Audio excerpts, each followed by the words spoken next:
Umaapaw ang saya at sigasig sa campaign rally ng PDP Laban sa Imus, Cavite nitong Sabado. Kapansin-pansin din ang mabilis na pagtugon at positibong reaksyon ng mga taga-suporta ni Pastor Apollo C. Quiboloy at ng Duterte senatorial candidates. Narito ang balita ni Cherry Light.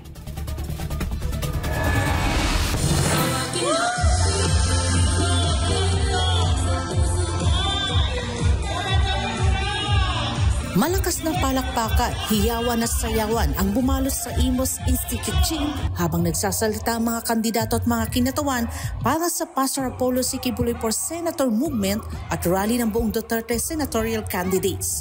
Well, the event today was really fun and exhilarating because makita mo talaga yung positive response ng mga Caviteño when it comes to the pagtakbo talaga ng ni Pastor Apollo C. Quiboloy sa pagkasenador. And makikita mo yung response ng mga tao. From the onset, the moment na dumating sila dito by 2 p.m., as early as 2 p.m., hanggang sa matapos, the energy level was really unfazed. Like, hindi mo talaga makita na parang napagod sila or like gusto nila kumain. They were very eagerly listening sa lahat ng mga speech ng mga senatorial boss.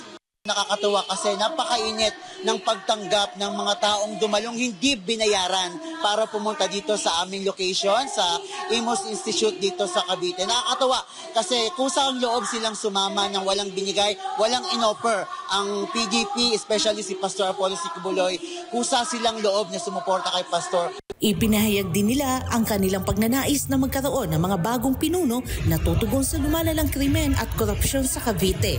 This is really the change that we are really looking forward sa Pilipinas. At lahat ng mga ginagawa ni Pastor is really pushing for a new Philippines. Bakit po? Kasi po sawa na kami. Sawa na ang tao, hindi lang kami. Sawa na ang buong Pilipinas sa palaging pangako na zero corruption. Pero pag nakaupo na, ayan na naman po tayo. Hinimok din ng mga dumalo na suportahan ang mga kandidato ni Pangulong Duterte kabilang si Pastor Apollo C. Quiboloy. Magtulungan tayo. Suportahan natin ang PDP Laban at gayon din ang lahat ng mga kumakandidato lalo na sa Team Duterte.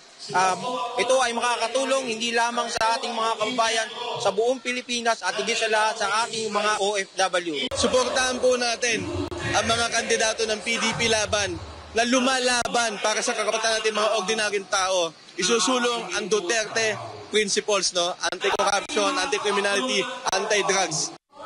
Para sa Diyos, sa Pilipinas kong mahal, Cherry Light, SMNA News.